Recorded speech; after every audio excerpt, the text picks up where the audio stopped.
இப்போ வீக்லி பார்ப்போம். Friends weekly candle வச்சுருக்கேன். பார்த்தோம்னா ஒரு பேரிஸ் கேண்டில், அதுக்கப்புறம் பார்த்தீங்கன்னா ஒரு ஸ்பின்னிங் டாப் சைடில் போட்டு இப்போ பார்த்தீங்கன்னா ஒரு பெரிய ஸ்பின்னிங் டாப் தான் போட்டுருக்காங்க. ஆனால் க்ளோசிங் பார்த்தீங்கன்னா நான் போன வாரத்தோட கீழே தான் க்ளோசிங்கே கொடுத்துருக்காங்க.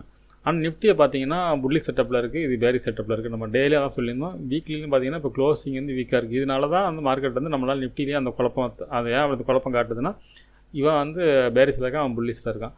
அப்படி மாறி மாறி இப்படி இருந்ததுனால மார்க்கெட்டில் வந்து ஒரு சைடுவே செட்டப்புக்கு தான் வாய்ப்பு அதிகம் ஃப்ரெண்ட்ஸ். இதுதான் வீக்லி இண்டிகேட் பண்ணுது. ஆனால் பேங்க் நிஃப்டி வீக்லியை பொறுத்தளவுக்கு ஃபாலுங்கிற மாதிரி இண்டிகேட் பண்ணுது. சரி, ஓகே, டேயில் பார்ப்போம். ஃப்ரெண்ட்ஸ் டே கேண்டில் பார்த்தோம்னா நேற்றோட கேண்டிலேருந்து என்கல் பண்ணி கீழே தான் முடிச்சிட்டாங்க.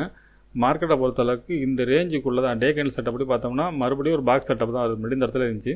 அதே போல் தான் இப்போ இருக்குது. பார்த்தீங்கன்னா இந்த ஏரியா, அதாவது இந்த கேண்டோட லோ பிரேக் பண்ணால் தான் மார்க்கெட்டில் மறுபடியும் ஃபால் இருக்கும். நம்ம இந்த இடம் சொல்லியிருந்தோம், இந்த ரெட் கேண்டிலோட லோ தான் நம்ம வந்து முன்னாடி ஸ்டாப் லாஸ் ஏரியா சொல்லியிருந்தோம். இந்த இடத்துல கீழே போய்டும்னு சொல்லிட்டு அந்த இடத்துல ஃபேக் பிரேக்